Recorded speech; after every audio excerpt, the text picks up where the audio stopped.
Hey Nolan, Yeah. did you hear that in Moscow the speed limit's like 150 on the highway? No. They're always rushing.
Hey everybody, welcome back to the channel. So today we are at Blue Beach. It's a gorgeous day. Blue Beach is one of our favorite spots to come look for fossils. And recently there was a very significant fossil find here. It was a full cranial skull of a small tetrapod. Very rare find. Very rare to find intact, complete skulls like that.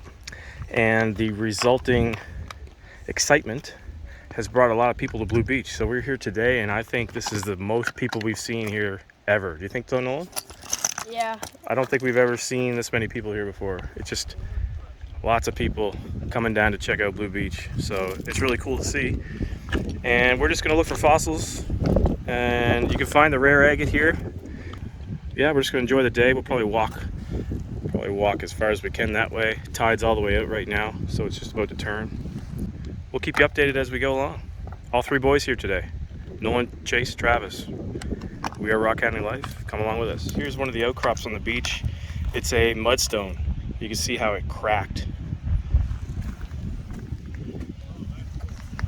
and fossilized in place. Carboniferous mud. Here's a piece of lepidodendron bark, which is a type of flora from the early Carboniferous. So the significance of Blue Beach is that it has fossils from a period of time which is very rare. There's not a lot of fossil record. It's the early Carboniferous, and this is one of the first locations that was ever found that contained rocks from that period of time. So it's a very important site. It's on the Bay of Fundy, so the fossils get beat up quite a bit. You know, the tide comes all the way up to here and just beats the rocks across the beach. Fossil preservation is very difficult, but you can find trace fossils here, tree bark. You can find footprints of tetrapods, things like that. So it's a really cool beach. We love it here. I don't know what that is, but it's something fossilized. It's way too symmetrical. Don't know if it's flora or fauna.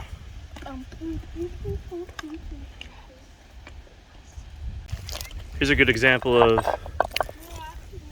beach ripples.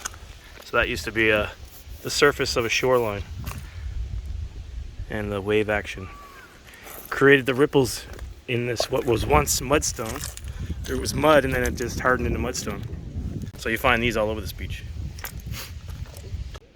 So sometimes you'll find these rocks that are, you can see there's layers, and if you just tap it, you can get them to come apart. And sometimes you'll find trace fossils in there. Like here you can see there's a beach shore, like these are just the layers of mud that were kept on going over and over. So there's more shoreline on that one. And sometimes you'll see, like here, so here's footprints here. There's tetrapod footprint. There's another one there. Small ones.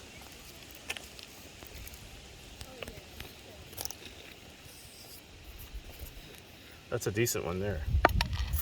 And you can see right where that came up. So there's an underprint here. See this bulge here? This is where that one was, right there. Fossilized worm impressions, tunnels and burrows. The rocks here cover a span of about 1 million to 2 million years. So lots of different diversity in the layers. You'll see layers of just beach impression. You'll see layers of just thousands and thousands of worms burrowing. So lots of time for different things to accumulate. That's why I like this beach so much. Even if it's very difficult to find the actual fossils themselves, the bones, you see all the traces of the evidence where they were here. And that's almost sometimes just as cool. So we're gonna head over to the actual formation where the rocks are coming from. And we'll show you the cliff there. We're making our way over slowly. We're not in a rush. The tide's all the way out. It's got a ways to come in yet, probably another 3 hours, so we're good to go. You can find the rare agate on this beach.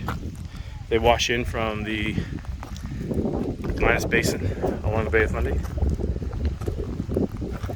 But these rocks are sedimentary. There's no volcanics here. They're all sedimentary rocks. So all the silica and the agates wash in from other locations. You can find them on the beach though. We found some here before. Big worm burrow fossils, trace fossils. These are the early Carboniferous fossil cliffs here. You can see how sketchy it is, but you can even see that piece that's hanging out right there. This is where all these trace fossils are coming from. There's even impressions on the bottom of that piece. Let me see if I can zoom in on it. See some impressions on the bottom of that. Guys, don't go into that. So you can see this bed here that's coming out here. It goes right all the way out over the cliff, over the beach. And there's all kinds of impressions on this, on the top of this formation. Which looks like a mudstone. I mean, these could be footprints. There's a bunch of them. They just could be impressions made by something else. That looks kind of like a footprint. There's a bunch of them over there. So the tetrapod walk, the way they leave the footprints is very unique. You'll see two like this, and you usually see two staggered the opposite way.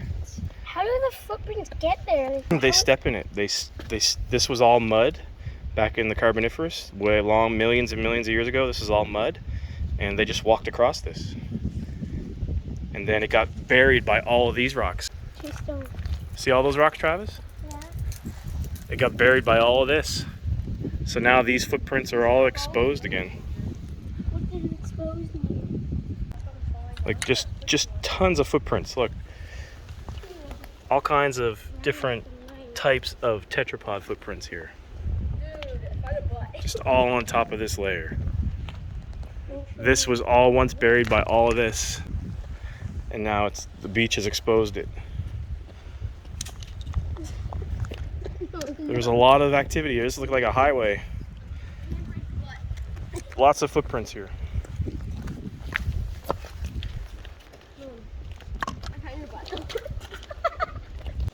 The tetrapod footprints we just looked at were made kind of similar to how this dog just made his tracks in the mud. If these ever get buried, someone millions of years from now will find trace fossils of a dog being here. Nolan found this banger of an agate. Wait till you see this. Look at that. Some toroidal action.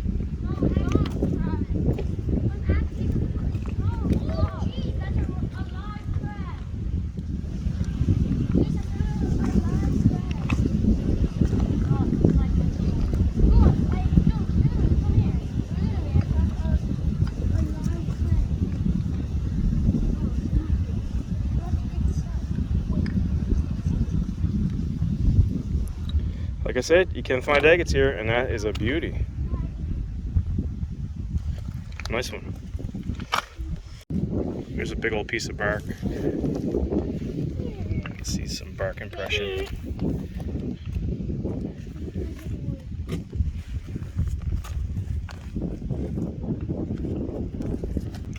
So this is I'm going to show you an example of the coolness of Blue Beach.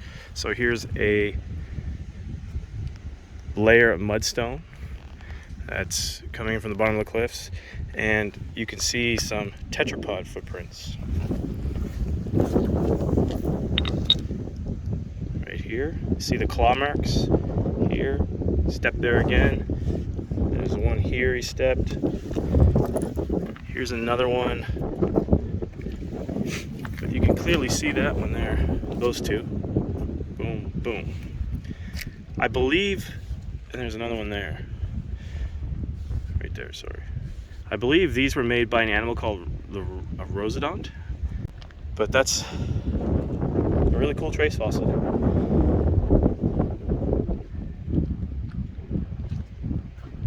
Here, do you notice anything?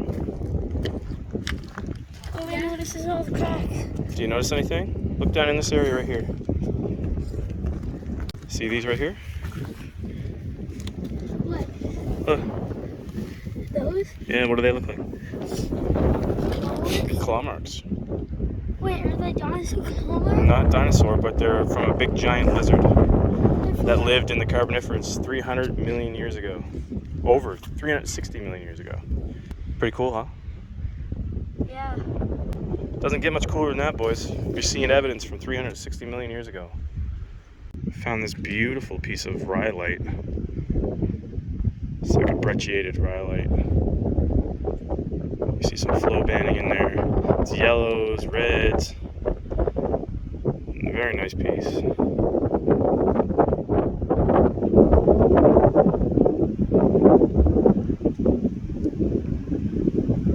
I think we'll take this one home and cut it. That's a beauty.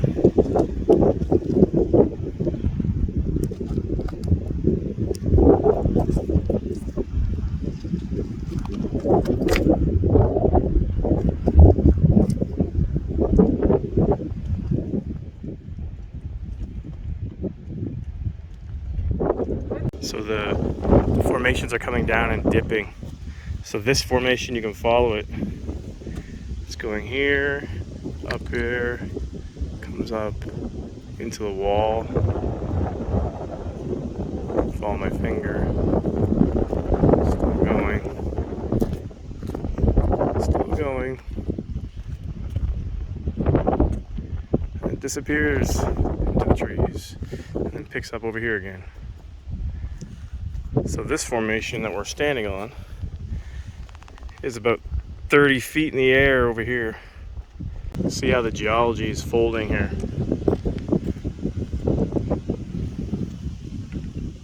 So we're about as far as we can go before getting caught by the tide, so we're gonna head back. We'll walk briskly back, and if we see something, we'll film it. Found a piece of lepidodendron. So that's lepidodendron right there. You can see the classic lepidodendron bark impressions. Hey, Dad. That's what I found. That's another lepidodendron right there. I wonder. Here, hold that. What are you doing? No.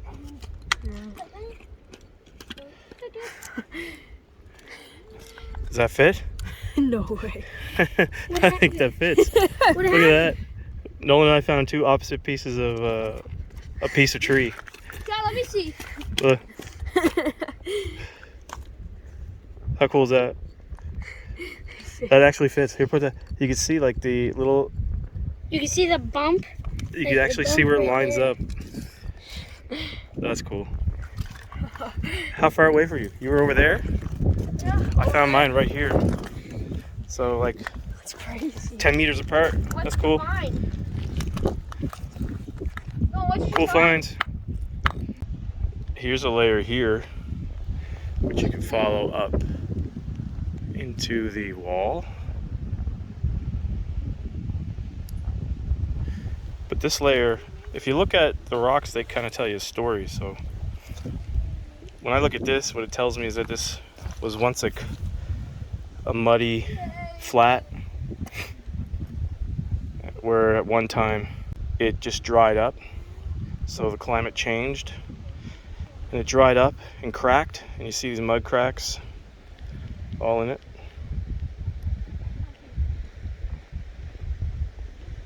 So it was once probably a shoreline. Water might have receded, or over time just the water dried up, and then the sun baked it, and then you'd have these cracks form. And then as other waters came over top, it would infill the cracks with other sediments.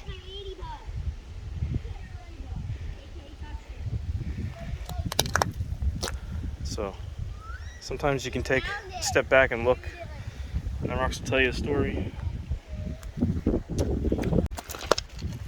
I believe they call that the horse's tail. It's a type of flora from the Carboniferous. That's a really nice example. See that? Yeah. Pretty cool, huh? It was cool.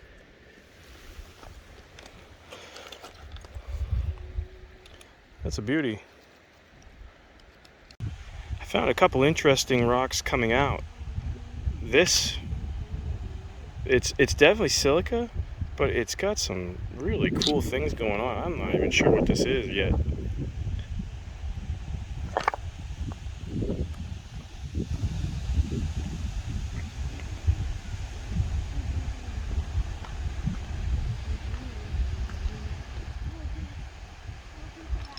But it's really cool.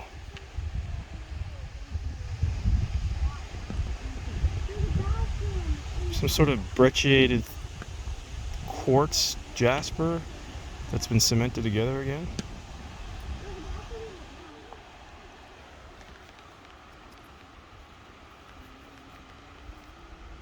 Also found this banded chert, this red banded chert.